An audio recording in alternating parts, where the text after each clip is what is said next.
Thank you, Megan, for joining our podcast. And it is a great pleasure to have you here. Thanks for having me. I'm excited to be here. You are welcome. To start, I would like to ask you something regarding your career shift. You began your career as an electrical engineer in Silicon Valley before funding your nature tech company. What inspired you to move from traditional tech to focusing on nature and biodiversity? This has been a long journey for me. When I was working as an engineer, I read this book, Natural Capitalism, and it was talking about how our industries are structured in ways that's kind of like path dependency. Like these industries kind of built up over time and they were very suboptimal as companies pursued financial outcomes. They were actually exploiting or hurting or having negative outcomes on society and the environment. And the book gave counterexamples of here's how these industries could work in a way where you align social and environmental outcomes with financial outcomes. So win, win, win. But we weren't structured that way and we weren't doing it that way. But it inspired me to get interested in sustainability. I was an engineer. I was a problem solver. And I'm like, why don't we just fix this? Right? Like there's a solution. Let's just implement it. That's what I do. I implement solutions. So I tried to create a role for myself at my company at the time in sustainability. And this is a couple decades ago, and sustainability roles weren't really a thing then, except at a very few number of companies. And the company was obliging, and they gave me a senior leadership audience, and they were like, "This is great. Thank you, young person. Go back to your job." So I was like, I need to get stronger at making the business case to this company or to any company. And I didn't know that much about business. And so that led me to business school. So I went to business school to pursue sustainability and industry transformation. And all the classes that I selected were around that. Like, how do you think about sustainability? How do you bring it into an organization? How do you align incentives? I took classes on incentives. I'm just trying to collect all the tools that I could to figure out how you re-architect industries to have this positive alignment. So that's how I got interested in sustainability. I've had a very nonlinear career since business school, and I'll skip a bunch of stuff, but I spent some time in financial services. I was an entrepreneur before in a completely unrelated industry, but it all kind of came together. Back in 2021, I was working in banking, and this climate risk analytics startup reached out to me and said, "Hey, do you want to come build our business development team? We help companies understand climate change and what it means for their business." And suddenly all the seemingly unrelated things in my background came together into this role in a Steve Jobs connect the dots backward kind of way. And so I went there and did that. And I had an amazing experience at that wonderful company. We got acquired, and about the time we got acquired, this was when the biodiversity became an important topic, or started becoming an important topic after climate change for companies to look at. So I realized somebody's going to have to build solutions for companies to understand how biodiversity impacts and dependencies are going to influence their business. And so that's what inspired me to start this company. But since starting and becoming and educating myself in biodiversity and nature and the challenges here, I realized we need to build tools that help companies on their journey to becoming nature positive. Calling back to like the earliest days, the natural capitalism of how do you re-architect industries? Like that's essentially what we're trying to do with our platform, is give companies a lens through which to view their business where they can have positive social and environmental outcomes aligned with financial outcomes. So we're coming back to kind of my sustainability roots with this startup, but this is a really critical function that we need to empower business people with in order to make changes rapidly that we need to change to protect our environment and the planet as we know it. I was thinking, and your comments about consulting made me think about how many companies still don't fully value biodiversity and nature enough to invest in measuring their impact or supporting conservation.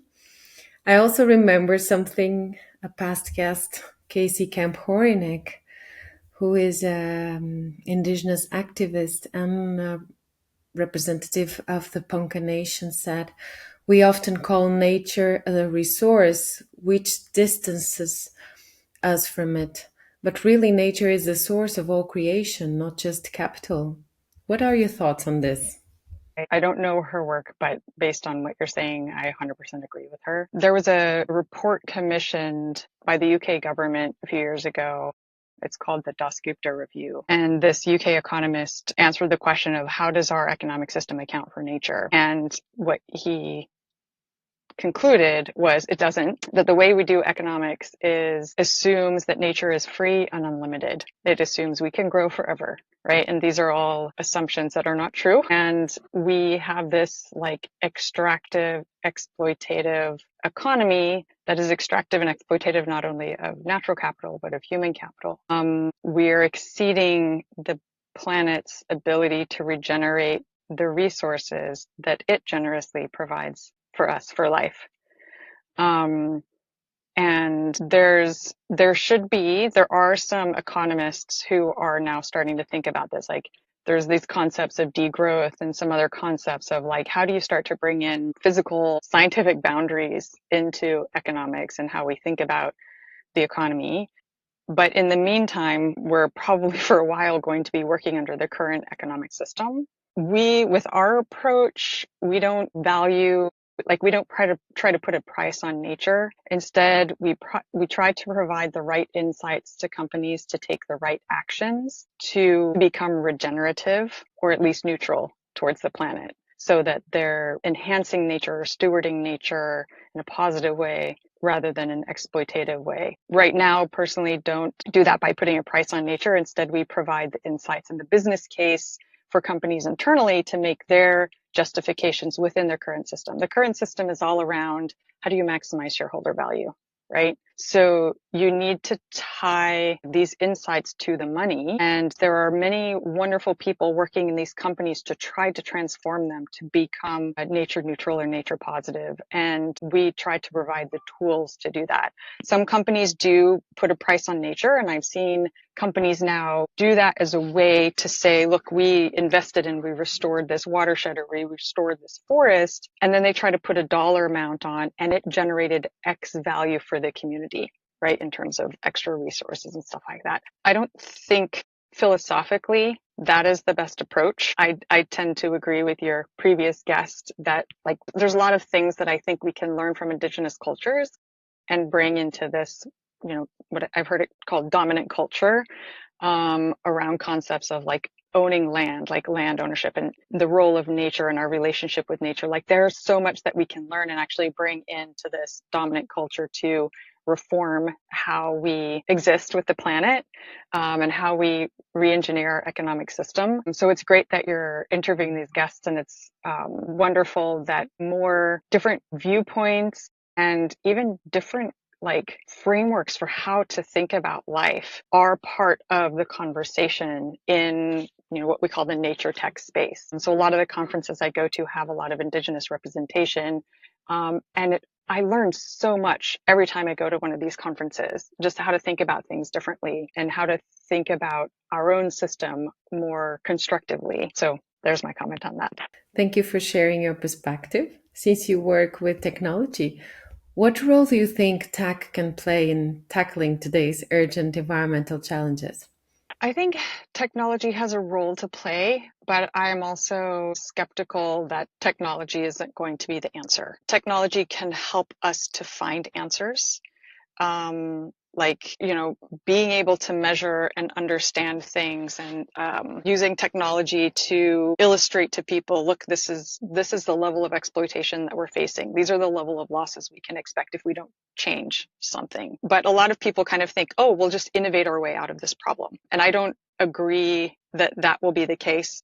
I think technology is tools in our tool belt that we can use to explore and find the solutions. But there are other tools out there like Indigenous knowledge, like humility, like trusting nature that are also tools in our tool belt that we should call on in order to find our way forward. So I don't think we can rely on technology to solve everything, but I think we need to use technology with humility and also holistic thinking, because a lot of the technology we invent it to solve a specific problem, and it just presents more problems versus if we kind of step back and say, what's the downside to the thing that we're now inventing. This is actually something that I learned how to do in the previous startup that I mentioned, the climate risk analytics startup. They're called the Climate Service, but they're the founder and the head of HR and DEI kind of instilled in us this concept of operationalizing equity. And so in all of our practices in the business, in the product that we built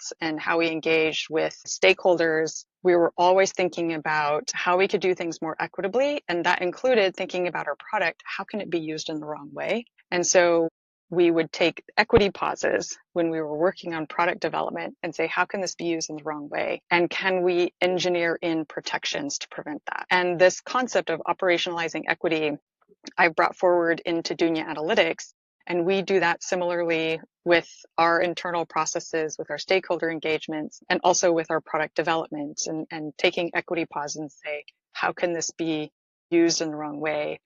Interestingly, like a lot of companies are being accused of greenwashing, and it's because they're like able to use tech and solutions to tell the story that they want to tell, which may not be the story that they should be telling. And we think a lot about that, not only from an operationalizing equity perspective, but it creates, or I'll say it protects against greenwashing, because we don't let our customers select the results that they want. Like, we set baselines and they can get more rigorous, but they can't get less rigorous. They can't choose to not look at certain capabilities. Like, they have everything to a level of scientific rigor that aligns with kind of like best practices, industry recommendations, and what we think is the appropriate scientific rigor that companies should be considering. And we don't let them compromise that. But that also takes them on the journey of understanding their business in a way where they have an authentic understanding, or the most authentic understanding that we can provide, that they can build plans and strategies based on this kind of robust scientific approach and work from there to communicate action plans and targets and stuff like that that are actually based on science and not based on a narrative that they want to tell to look good. So there's a win-win when you bring in this kind of equity component, that it also helps companies to prevent greenwashing because they're looking at things holistically. This is the intention anyway. I'm sure nothing's going to be perfect, but we are conscientiously trying to do that. And another thing is we have a value of humility. So this also acknowledges, look, we might be building something that could be harmful to someone. We also don't have all the answers. So we need to always be in pursuit, listen to different viewpoints and different ideas and perspectives to bring those into how we build tech to maximize the positive outcomes and minimize the negative. I really like your humility approach.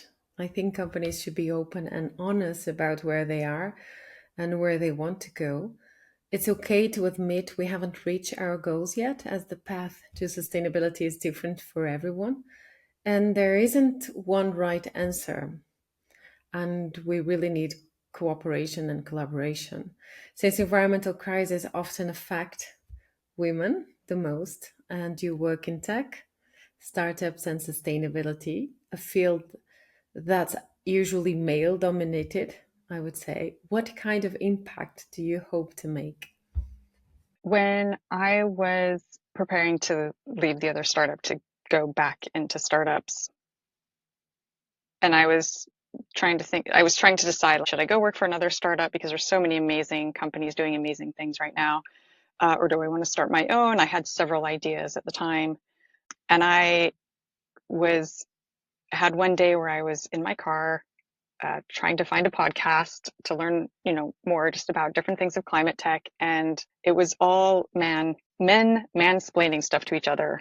And I was like, the tech bros are now the climate tech bros. And I was like, where are the women? I want to hear the women's voices. And in that moment, I was like, it tipped me from, not being sure if I wanted to go join another company or start my own. I was like, I need to start my own. I need to be the woman leader that I want to hear from, and try to inspire other women leaders to come into the space, because we need the diversity of thought, the diversity of solutions. Most of my career was in engineering or financial services, which are male dominated. And I have many, many stories over the years of what that experience was like. But what's interesting is in sustainability, it's actually there's more women than men, like more than 50% women. So I read a report that was, I think, from 2020, 2021, something like this, that looked at the percent of chief sustainability officers that were women, and it was something like 60 some percent were women.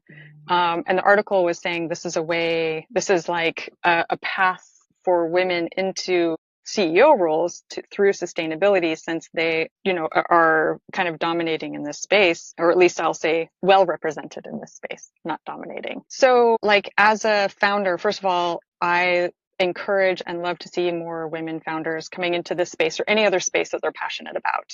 One of the advice that I give to anyone thinking about starting a company or an organization is to just do it. It's scary, it's hard, but I've never met a founder, even one that failed, who regretted starting their company. Like, the amount of learning and the journey that you go through is incredible. I have met people who regretted not trying to start companies for ideas that they had. So for women especially, there's a lot of cards in tech, in finance, and at this intersection of tech and finance when you're a founder trying to raise money, or otherwise, finance your company. It's really hard, and it's really hard to explain how it's hard, right? How do I put this? Like, I've met many founders at this point, and I'm not denigrating anyone because it's a very courageous thing to start a company.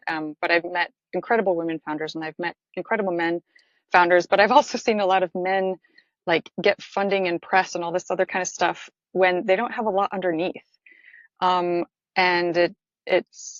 I feel like women aren't getting, well, there's plenty of data to show this. Like, women are underfunded.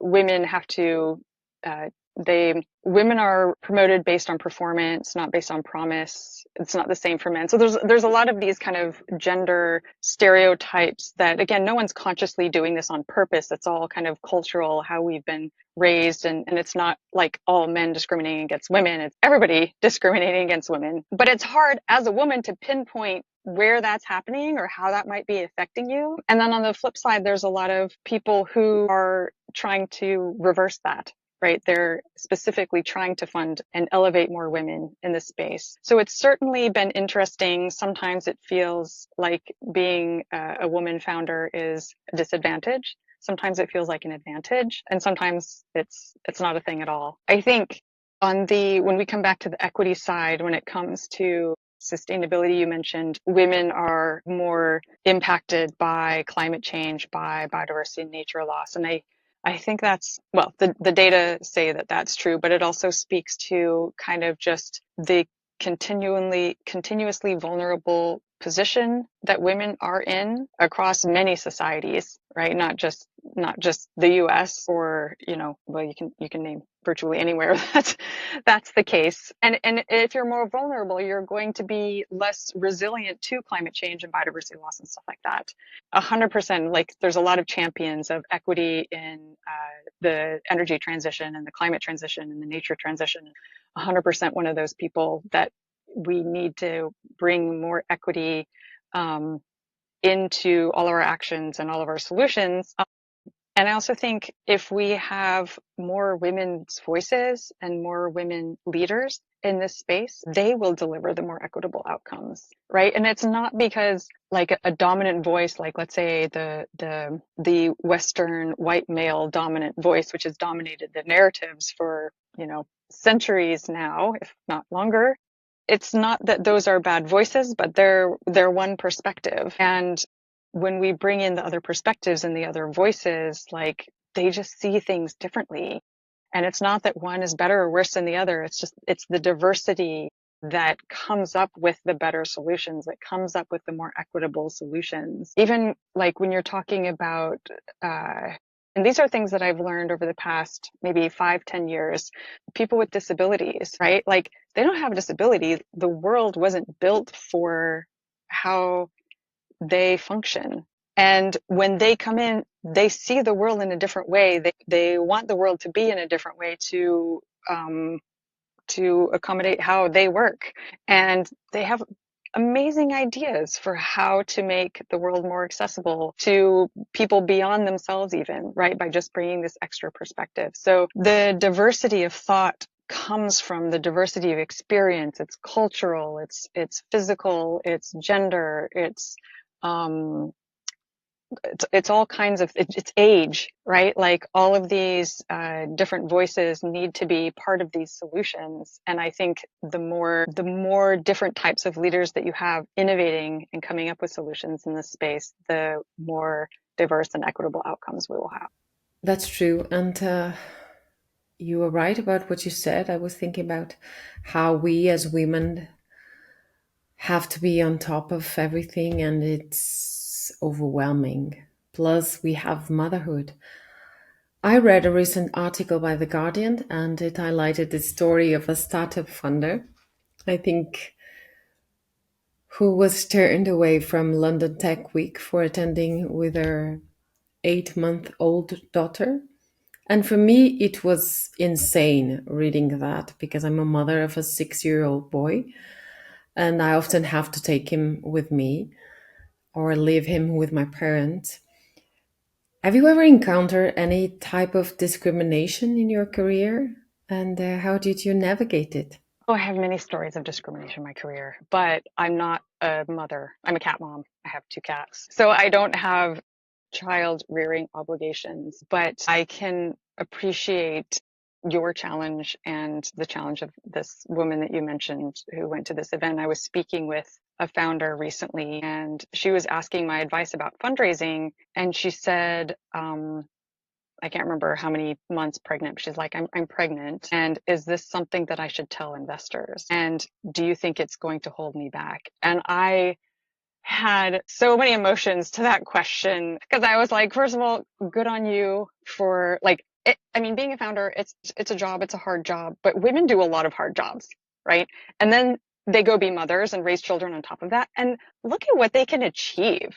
There was a woman on TikTok. Sorry, my social media weakness is TikTok. I get a lot of like inspiring, a lot of cat TikTok, a lot of inspiring TikTok, a lot of feminist TikTok as well. And there was this comedian who was talking about, I'm sorry, I can't remember her name. I'm so bad with names. She was saying, imagine how successful I would be if I had a wife, right? Like if women, because women excel, if you put women in the same opportunities as men, like statistically, women excel at most things compared to men, especially like intellectual and jobs and all this kind of stuff. What holds them back, to your point, is one, discrimination, but two, the fact that they have additional obligations at home or they're expected to take on those responsibilities at home. And so it's really inspiring and extraordinary to see what mothers can achieve, right? Like I'm so inspired by the mothers, even who raise children as stay-at-home moms, but then to be a mom and to work and to have a career and to start a company. I'm like, amazing, amazing. So anyway, so she was asking like, what do I need to disclose to investors? And my advice to her was, it's nobody's business that you're pregnant until it becomes a risk to your business, in which case you need to disclose your risks and you need to disclose how you're handling them. But I know like if she says to an investor, I'm pregnant, the investor's immediately going to dock that against her. And it made me so mad because like there's a million things, predictable and unpredictable, that can go on in a founder's life, regardless of their gender. And they get past it or they don't, right? And this is just another risk, another thing that, like our small team, we're a small team of 4 right now. And our small team, just in the past year that we've been together, we've had existential challenges, right? But they're just risks and we treat them as risks. This is a risk to the business. Here's how we're going to manage it. It's being tracked and managed accordingly. This is what we're doing to mitigate the risk, right? Like you just treat it like any other risk to the business, predictable or unpredictable. And that was my advice to her. Like if you feel you need to disclose, I would address it in this way. But I felt so, I don't want to say angry is the right word, frustrated at what I figured the response from investors would be if she disclosed that information to them. But my advice to her was like, you don't have an obligation to disclose that until you feel it's a risk to the business. When it's a risk to the business, present your mitigation plan, because it's also something that you just need to plan for anyways as the founder. But yeah, I think I have a friend who, at a very late age, had her first child while working on her PhD.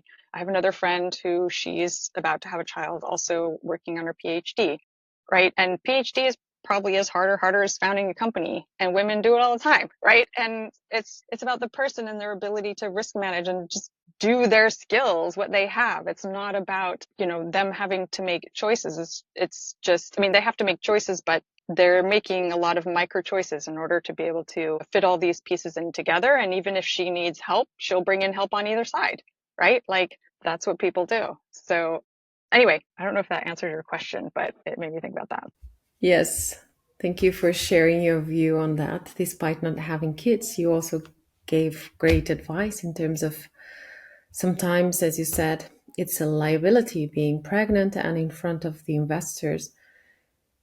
You advise handling the situation a different way. It doesn't have to be a liability because we are mothers to the sons. So we carry them. Actually, life exists because they are women. And so it shouldn't be a liability in terms of getting financial support and investors. But before you joined Dunya, is that right? Mm-hmm. Dunya. Dunya. It means earth or world in more than a dozen languages spoken by 2 billion people. And I know it from Turkish. My husband's Turkish. And I speak a little bit of Turkish, and that's where I know this word from. It's a beautiful word. Okay. But before you joined Dunya, Dunya, you dunya. Yeah. taught eco-entrepreneurship at the University of Delaware. For those who are unfamiliar with the concept, what is eco-entrepreneurship and why is it important today? When I was teaching eco entrepreneurship at the University of Delaware, there were kind of two dimensions that I thought about as eco entrepreneurship. One is, can you develop businesses that address problems like environmental problems? Can you use the business structure or the technology structure to come up with a solution, a specific solution addressing an environmental problem? The other dimension was, can you reinvent something that is already going on in business, a product that the world uses, a process that the world uses, a structure that the world uses, and can you reinvent it to flip it from being exploitative to regenerative? So the students in that class worked on two different kinds of business ideas, either addressing an environmental problem or reversing the impact of something that we already do. So that's how I think about eco-entrepreneurship. It's thinking about how can you use structure and the structure of business and the structure of economics and incentives and um, like, I don't want to call it consumption, but it's bad to call them consumers. People, like individual people who make choices about what they buy and how they consume things and stuff like that. But how you can use this structure to, if not fix some problems, to at least stop causing the problems. So it's about like innovation through business, essentially putting on your, how do we build a regenerative economy? And Sarah, can I add one more thing on that? So in my first startup that I did back in 2010, one of I mentioned that, founders, when they start a company and go through this experience, they grow and they learn a lot. And I grew tremendously and I learned an enormous amount of stuff. And one of the things that I learned, one of the people I became as an entrepreneur, is every problem that you see is an opportunity, right? So after I became an entrepreneur and realized that you could build a solution for pretty much anything, everything that frustrated me or annoyed me, I would come up with a business idea to address. And so that's like another way. Maybe you don't have to be an entrepreneur to be entrepreneurial. People in their jobs, at home, whatever it is, anything that frustrates them, that they see that is being done or not being done about the environment, they can innovate a solution around. Like, you don't have to just accept, oh, that this is just how things are. This thing drives me crazy. I'll just, keep doing it or have my workaround or whatever it is. Like, you can actually step back and be like, if I were going to reinvent this thing, this product, this process, whatever it is that I'm angry about, how would I reinvent it? What would it look like? Right. And even if you don't go implement that thing you came up with, going through this like critical thinking process of how it could be improved could yield some very easy, obvious steps that could be taken. So like, it doesn't, eco entrepreneurship is not just about like going to start a company necessarily. It's about being in a mindset of evolution, of innovation, of, rapid learning, of experimentation, of spotting a problem and being empowered to do something about it. So I guess I would include that in eco entrepreneurship too, from an educational perspective, that anyone can be, sounds like a superhero now, an eco entrepreneur in their daily lives, just by innovating around things that they want to fix. Great, thank you. And as this is a sustainability education podcast, we always like to demystify some concepts because there are a lot of concepts and ideas surrounding sustainability, and that becomes even more complex. Well, the subject is already complex, but then there is a lot of related material to that, related concepts. And thank you for clarifying what eco entrepreneurship is. And Sarah, can I add one more thing on that? Yes, sure, great. Um, so in my first startup that I did back in 2010, one of the, I mentioned that, founders, when they start a company and go through this experience, they grow and they learn a lot. And I grew tremendously and I learned an enormous amount of stuff. And one of the things that I learned, or one of the people I became as an entrepreneur, is every problem that you see is an opportunity, right? So after I became an entrepreneur and realized that you could build a solution for pretty much anything, everything that frustrated me or annoyed me, I would come up with a business idea to address. And so that's like another way. Maybe you don't have to be an entrepreneur to be entrepreneurial. People in their jobs, at home, whatever it is, anything that frustrates them, that they see that is being done or not being done about the environment, they can innovate a solution around. Like, you don't have to just accept, oh, that this is just how things are. This thing drives me crazy. I'll just, keep doing it or have my workaround or whatever it is. Like, you can actually step back and be like, if I were going to reinvent this thing, this product, this process, whatever it is that I'm angry about, how would I reinvent it? What would it look like? Right. And even if you don't go implement that thing you came up with, going through this like critical thinking process of how it could be improved could yield some very easy, obvious steps that could be taken. So like, it doesn't, eco entrepreneurship is not just about like going to start a company necessarily. It's about being in a mindset of evolution, of innovation, of, rapid learning, of experimentation, of spotting a problem and being empowered to do something about it. So I guess I would include that in eco entrepreneurship too, from an educational perspective, that anyone can be, sounds like a superhero now, an eco entrepreneur, in their daily lives, just by innovating around things that they want to fix. Yeah, I feel empowered by this conversation. I'm going to leave this podcast recording and create my own company. Well, yeah, I understand what you said. It's a matter of Well, and you're doing that here with this, right? Educating, podcasts. So you are the living example. completely in the mindset of an entrepreneur. So, yes, thank you. Exactly. It has been a very interesting conversation, and I really enjoyed it. And talking to you is like a breath of fresh air. It's inspiring, but at the same time, you have clarified a lot of things and talked about your experience in a light way. So, thank you so much. And finally, what message would you like to leave with our listeners? This was the one question that I didn't immediately have an answer to, and then I thought of some stuff, and now I've since forgotten it. Because I have, there's there's so much. Um, and I also don't want to repeat stuff that other people say, but maybe not everybody hears the stuff that I say. Can I tell a couple stories instead? One is just I read this book, a memoir of Lema Gbowie. She was a peace activist during the Liberian Civil War, and she won or co-won a Nobel Prize for her work there. But I read her memoir while I was an entrepreneur the first time, and again, extraordinary woman, mom.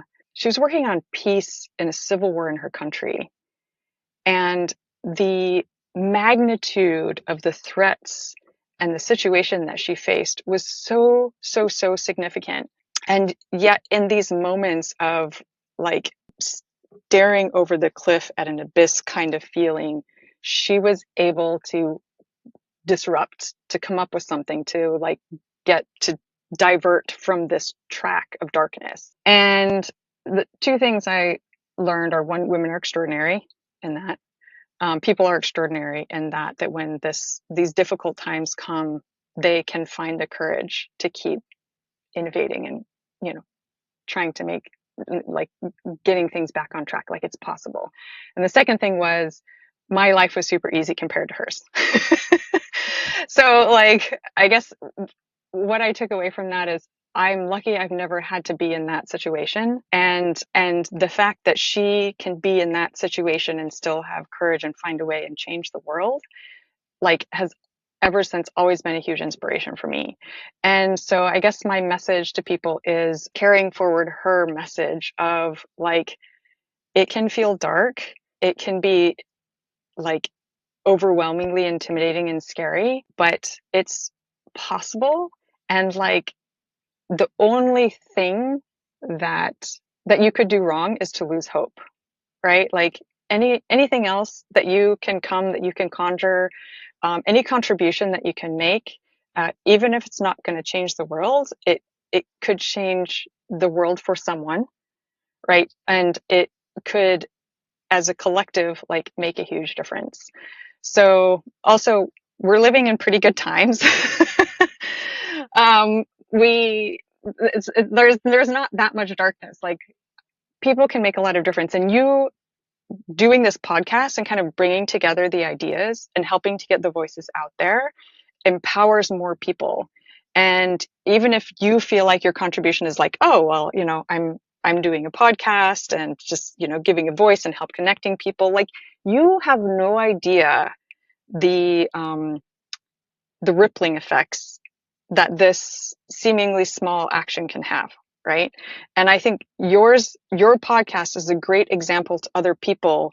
Like, whatever is your thing that inspires you, that you want to do, to work on, go work on it, even if it's a little bit, right? It's so satisfying to do it, and you never know the rippling effects that it will have in the world. And also, just from a personal perspective, I love the fight. Like, who doesn't love to see, people fighting for a good cause and working towards a world that brings more equity, that brings more peace, that brings more balance with nature. So, to any of your listeners, like, anyone who's inspired to think about or has an idea or wants to work on something or doesn't know, like, just start, just go exploring and learning and trying things, because you never know, never know what little ripple effect that is going to have throughout the world, that could make a huge impact, or a huge impact to a person or some people. So it all counts. Thank you so much for taking the time to join us today. It was a great pleasure. Thank you for having me. You are welcome. Thank you for your My light. Peloton advice. And I hope to have you in a future episode so we can again share your stories, experience, and how it is going with your startup. Thank you. Well, it's been very wonderful speaking with you, Sarah. Thank you so much.